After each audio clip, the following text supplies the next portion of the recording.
If you want to embed a Zapier chatbot on your website, I'm going to walk you through the exact steps in this quick tutorial. By the end, you'll know where to find your chatbot inside Zapier, how to open the sharing options, and how to copy the embed code so you can paste it into your site. This is a great way to make your chatbot available to visitors without sending them away from your page, and it can help you create a smoother experience for leads, customers, and support requests. If this video helps, please hit the like button and subscribe for more simple software tutorials. Alright, let's jump in. First, go to Zapier and sign in to your account. Once you're on the main dashboard, look for the Assets section in the left-hand menu and click on it. Assets is where Zapier keeps tools and resources that you've created, including chatbots.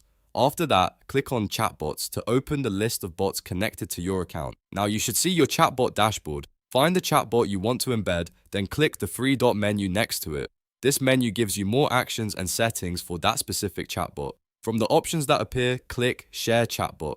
This is the section Zapier uses to let you share your chatbot in different ways.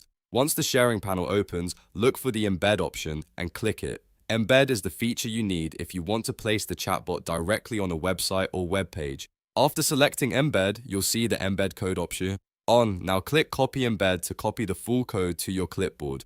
At this point, you're ready to paste the code into your website builder, CMS, or HTML page wherever you want the chatbot to appear. If you're using WordPress, Webflow, Shopify, or any other platform that supports custom code, you can usually place it in an embed block, HTML section, or custom code area.